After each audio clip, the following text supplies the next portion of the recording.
তৃণমূলে ভাঙল ধরেছে, ওখানে বিদ্রোহী ব্লক, এখানে হচ্ছে ঋতু গোষ্ঠী, কি বলবেন এর মাঝখানে আপনি আর কি আপনি বক্তব্য? তো অনেকদিন আগেই তৃণমূলের এই যে গলা আমি তো আপনার ডিসেম্বরেই বলেছিলাম, 4ঠা ডিসেম্বর যেদিন আমাকে তৃণমূলের বিধায়ক হিসাবে ছিলাম, তৎকালীন মুখ্যমন্ত্রী তার দলের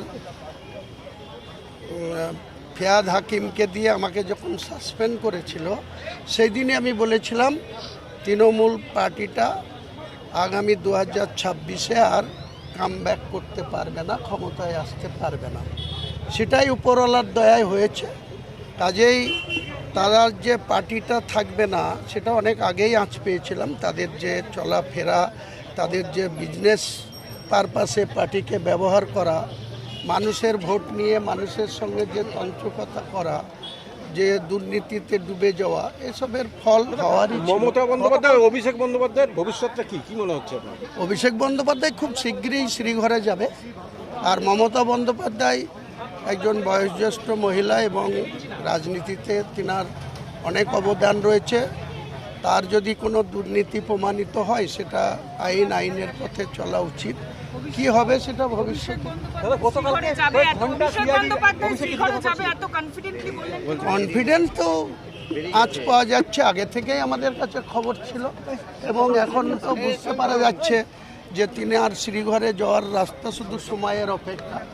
কোর্টের প্রোটেকশন নিয়ে তো কালকে সিআইডি ভবানী ভবনে গেছিল, 21 দিনের কোর্ট দিয়েছে জাজ সাহেবরা। তারপরে কি হয় দেখুন না, আরও তো অনেক ম্যাটার আছে, একটা ম্যাটারে সুরক্ষা পেয়েছে। কংগ্রেসে ঢোকে ওই রাহুল গান্ধী সোনিয়া গান্ধীর দয়ায় একটু ঘুরে বেড়াতে পারবে, আমি বড় নেত্রী এটা বলতে পারবে। কিন্তু এবার একটু তৃণমূলের ব্লক প্রসঙ্গে আসি। কাকলি ঘোষ দস্তিদার বলছেন তিনি মমতা বন্দ্যোপাধ্যায়ের নেতৃত্বে শ্বাসরোধ অনুভব করছিলেন। আপনার কি ধারণা 2026-এর পর পশ্চিমবঙ্গের রাজনীতি ব্যক্তিকেন্দ্রিক আন্দোলন থেকে বেরিয়ে দলগত রাজনীতির দিকে যাচ্ছে নাকি? কাকলি ঘোষ দস্তিদার যদি শ্বাসকষ্ট হয় ওনাকে একটু ওই বেগুন চিবিয়ে খেতে বলুন, যেরকম লোকসভাতে দাঁড়িয়ে খেয়েছিলেন। এইসব সিরিয়াসলি পশ্চিমবঙ্গের রাজনীতিটা মমতা বন্দ্যোপাধ্যায়ের, অভিষেক বন্দ্যোপাধ্যায়ের ছ্যাঁচড়ামি করে গত 15 বছরে কোন জায়গায় ডিটোরিয়েট করেছে যে আজকাল কাকলি ঘোষ দস্তিদারের মতো নেত্রীদের নিয়ে আমাদের আলোচনা করতে হচ্ছে বা এরকম লোককে আমাদের রাজনীতিবিদ বলে মানতে হচ্ছে। দেখুন, আলাদা ব্লকের কোনো ব্যাপার না, আপনাকে পরিষ্কার বলছি, এই কাকলি ঘোষ দস্তিদাররা হচ্ছে নির্ভেজাল ধান্দাবাজ। ঠিক আছে, যেদিকে যখন যেরকম আছে সেদিকে সেরকম চলে যেতে পারে। সব কটা তো কংগ্রেসের মাল ছিল, তারপর যে দেখলো যে কংগ্রেস এখানে কিছু হবে না, মমতার হাত ধরলে এখানে কিছু পাওয়ার আছে, অমনি চলে এলো। তো এই শ্বাসরোধ যে হয়ে আসছে, এটা 4 তারিখের আগে শ্বাসরোধটা কেন হয়নি? এই জুন মালিয়ার একটা ভিডিও হয়েছে, দেখবেন খুব ভাইরাল হয়েছে, এই 5 তারিখের পর মেরে দেবো, ফাটিয়ে দেবো। তো এদের কত অকাত আছে সব বোঝা আছে। ঠিক আছে, এরা একটা কারণেই আসতে চাইছে, যেভাবে আন্ডার ট্রিটমেন্ট শুরু হয়েছে, টমেটো ট্রিটমেন্ট শুরু হয়েছে, এদের এখন ওই মেকআপের জন্য অনেক টাকা চলে যাবে। তো তো সেই জন্য এখন এদিকে আসার ধান্দাবাজির চেষ্টা করছে। আর যদি কোনো রকমের বিজেপি নেতৃত্বের মনটাকে গলিয়ে দিয়ে 2029-এ একটু টিকিটটা পাওয়া যায়, আসলে তো বেসিক্যালি অসম্ভব লোভী।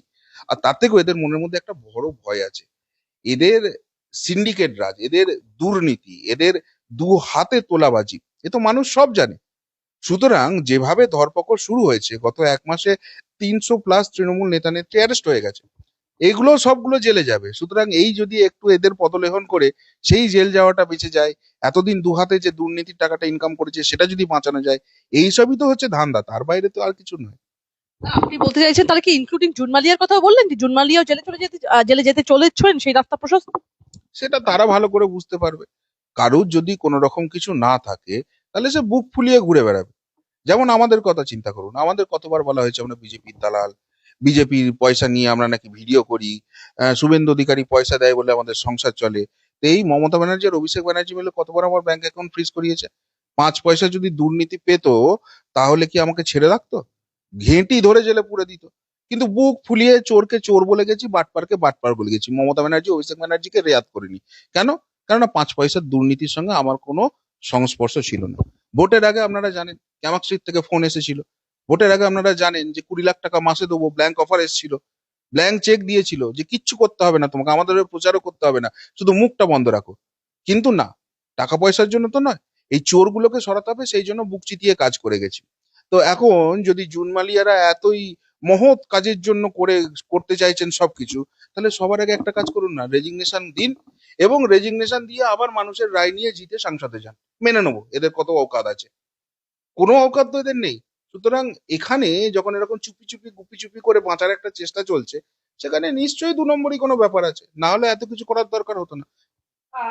সুশীল দাস শতাব্দী রায় তিনি বলছেন যেখানে হাত দিচ্ছেন সেখানে দুর্নীতি পাচ্ছেন, যেটুকু জানা হতো সেটুকু জানানো হতো, তাতে কোনো স্টেপ নেওয়া হতো না কখনোই, জানিয়েও কি কোনো কাজ হয়নি? শতাব্দী রায় বলছেন না, সবসময় বলা হতো, ভুল বোঝাচ্ছে তোমাদের। তিনি আরো বলছেন নেত্রী হিসেবে এতগুলো মানুষকে জেলে ফেলে দেওয়া, জলে ফেলে দেওয়া, দিদি তো জলে ফেলে দিয়েছেন, আপনি বলবেন দিদিকেই সবাই ফেলে দিয়ে চলে গেল, দিদি তো এতগুলো লোককে ডুবিয়ে দিল। এই যে এতগুলো লোক অ্যারেস্ট হচ্ছে, কাকে সেভ করতে পারছে, কাকে বাঁচাতে পারছে? দিদির জন্য তো লড়েছে এতগুলো লোক, সেটা তো দায় তো দিদিরও হবে, কি বলবেন? কুপুসু শুনটি মানা, আর এর বাইরে কি বলতে পারি? কেননা এই শতাব্দী রায়দের, আবার বলছি, জ্ঞানচক্ষু উন্মিলিত এখন হয়েছে, বিজেপি এখানে আছে। এখানে যদি 4 তারিখ তৃণমূল জিতে যেত, এই শতাব্দী রায়ের নেতৃত্বে যারা বিজেপি করেছে বা তৃণমূলের বিরুদ্ধে গেছে, মেয়েরে পিছনে ছাল তুলে দেওয়া হতো, একটার পর একটা বাড়িতে গণধর্ষণের কাণ্ড ঘটতো। 2021-এর পর হয়নি, 2024-এর পর হয়নি।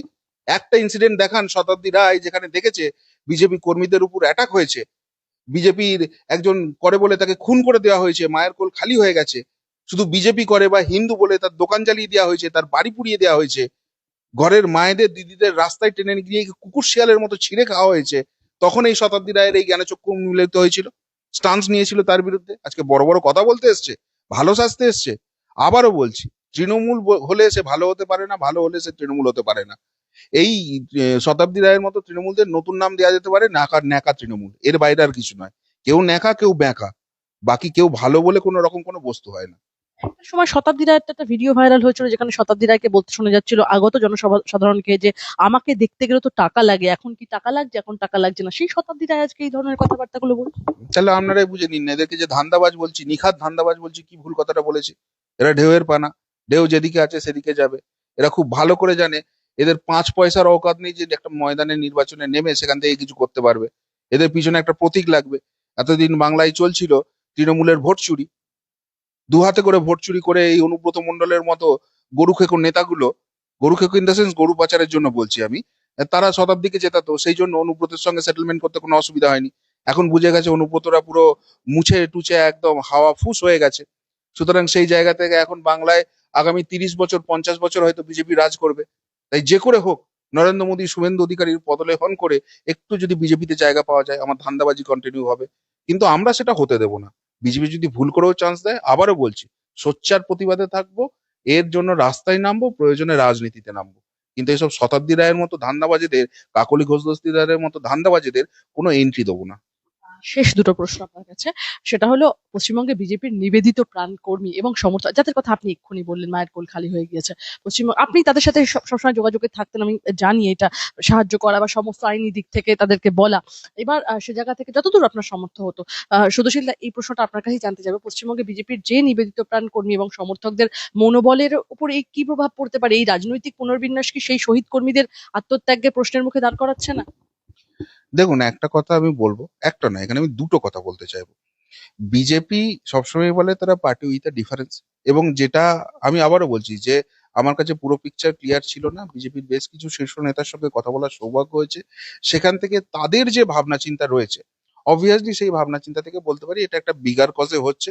এবং যেহেতু এখানে কোনো রকম শর্ত থাকছে না, এই ধান্দাবাজদের কোনো রকম বিজেপিতে এন্ট্রি হচ্ছে না, এরাই পরবর্তীকালে মাতুব্বরি করতে পারবে এরকম কোনো সম্ভাবনা দেখা দিচ্ছে না তাদের কথা অনুযায়ী, তাহলে সেই জায়গাটাকে এখন মেনে নিন। কেননা শীর্ষ নেতৃত্বের কিছু ভাবনা চিন্তা আছে এবং সেটা বেটার কজের জন্য। সেটা জুলাই মাসে মাঝামাঝি গেলেই আপনাদের কাছে পিকচারটা ক্লিয়ার হয়ে যাবে। যেহেতু আমি কথা দিয়েছি যে এটা নিয়ে আমি কিছু বলবো না, আমি সেই জন্য ডিটেলসে বলছি না। আর 2 নম্বর একটা কথা আপনাদের বলছি, যে রাজনীতিতে কিন্তু অপোজিশনের জায়গা কোনো সময় খালি থাকে না। এই যে মমতা ব্যানার্জির যে মেন্টালিটি ছিল, সমস্ত কিছু শূন্য করে দেবো, বিরোধী শূন্য করে দেবো, আজকে মমতা ব্যানার্জি শূন্য হয়ে গেছে। সুতরাং সেই জায়গা থেকে আজকে যদি বিজেপি ভাবে যে তো মমতা ব্যানার্জি ফুটে গেছে, তৃণমূল উড়ে গেছে, সিপিএম এর এখনো গুছিয়ে উঠে আন্দোলন করতে করতে মোটামুটি 10 বছর লাগবে, কংগ্রেস তো পশ্চিমবঙ্গে কিছু নেই, সুতরাং সেই জায়গা থেকে আগামী 10-15 বছর আমাদের রাজ করা কেউ আটকাতে পারবে না। আবারও বলছি, মূর্খের স্বর্গে বাস করছে। গণতন্ত্র কোনো সময় বিরোধীদের জন্য শূন্যস্থান থাকে না। এই বিজেপি যদি লক্ষ্যভ্রষ্ট হয়, যেটা আমার বিশ্বাস কিছুতেই হবে না, যেভাবে কেন্দ্রীয় নেতৃত্ব বা এখানকার রাজ্য নেতৃত্ব রয়েছেন, বিশেষ করে মাননীয় মুখ্যমন্ত্রী শুভেন্দু অধিকারীর উপর যে পরিমাণ ভরসা আমাদের আছে, কিছুতেই এই অন্যায় তারা হতে দেবেন না। কিন্তু আবারও বলছি, যদি বাই চান্স হয়, দেখবেন এখানে এই বিজেপির থেকেও কট্টর একটা বিজেপি তৈরি হবে এবং তারা এই বিজেপি যদি ভুল পথে চলে থাকে সেটাকে রিপ্লেস করে দেবে। সুতরাং কর্মীদের এখনই হতাশ হয়ে যাওয়ার